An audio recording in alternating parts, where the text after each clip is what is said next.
be discussing the drone remote ID issue. We will look at what drone remote ID means, why we think we need it, who was involved, and where this issue is headed.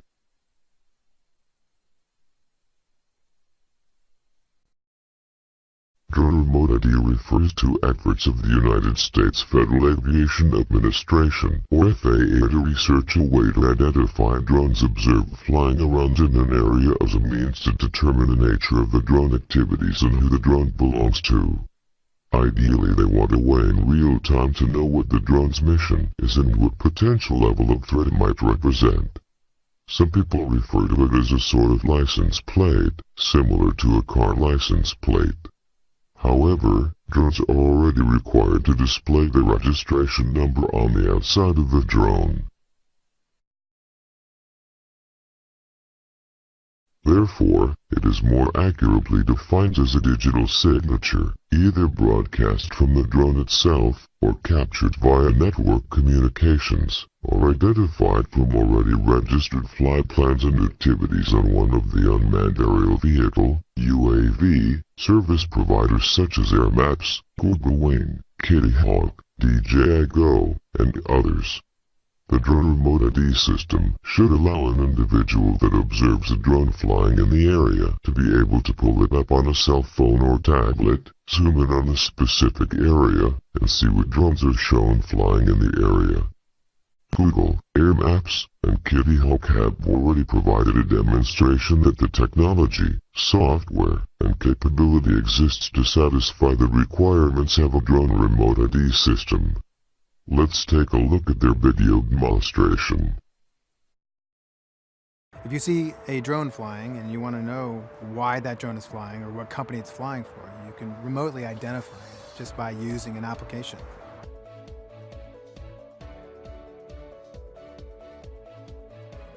Remote ID enables the general public and law enforcement to identify a drone the same way you could see the license plate on a car.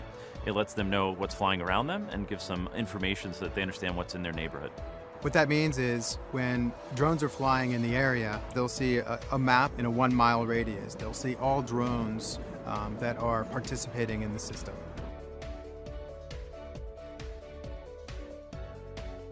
Today we saw multiple operators flying on some of the leading platforms, flying in controlled airspace, but all showing up seamlessly on a single picture, even though we're flying on multiple platforms. Network-based remote identification can be easily integrated with apps today that people are already using and flying.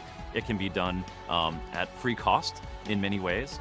And that enables them to get faster access to remote identification and us to roll it out faster to communities. Privacy is of the utmost importance when you're dealing with things like identification, particularly when it's available remotely. You can see it, if there's a question about it, you can get that information, but it's still respectful of the privacy of those who are operating without having that full view of everything flying everywhere all the time.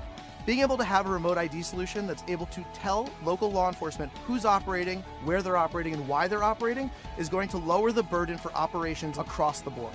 The system uses the best of the internet technologies, built on a lot of our Google heritage, to go ahead and make sure we're sharing data in a trusted way. Operator validation, the same validation we use to get access to controlled airspace, we use that to also validate the identity of the drone that's flying as well. Wing, Kitty Hawk, and Air Map are already working together. We're essentially bringing drones into the national airspace in a safe and compliant manner. Industry-led remote ID solutions will be cheaper for operators, faster to deploy to get in the hands of law enforcement and general public, and it's something that we can already do today as demonstrated. We're looking forward to years of collaboration to make sure that the commercial drone industry is not just viable today, but far into the future. That is a brief description of what drone remote ID means. Now let's look into the reasons we think we need a drone remote ID system. As drones became more affordable and available, more people began purchasing them for use as hobby activities and commercial activities, including aerial photography, aerial videography, surveying, agricultural monitoring, surveillance, 3D modeling, and many more uses. However, due to the either unintentional or nefarious actions of a few individuals, coupled with a possible use by terrorist groups, drones could pose a potential threat to public safety. Recent headlines such as the drone that fell on the White House lawn, or reports of drones causing the shutdown of large airports, reported near misses of aircraft with drones all indicate the real danger that exists. Also, should emergency first responders, such as fire, police, medical, National Guard, the military encounter a drone, either flying or downed, its purpose and owner needs to be identified fast to evaluate the potential threat and for the safety of the public and first responders. Therefore, all these agencies have an interest in having a system to quickly identify drones. For these reasons, some advocate that all drones need to be able to be identified if observed flying in an area, particularly restricted areas such as airports, nuclear and power plants, military installations, and natural disaster events. Others feel only commercial use of drones should be subject to the FAA ruling and drone remote ID system requirements, and hobbyists or recreational drone flyers not be subject to the requirements.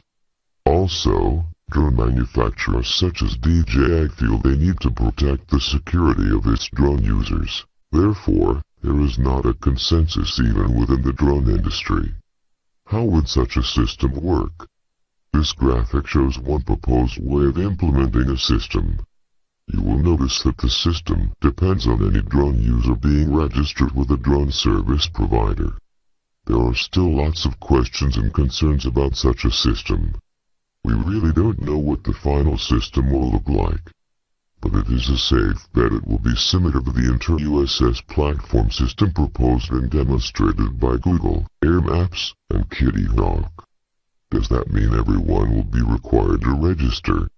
What about the security of the system? Few computers, wireless communications, and internet-based systems do not have either protocol or coding vulnerabilities. If the system gets hacked, what information will hackers be able to obtain? Potentially your address, phone number, drone registration ID number?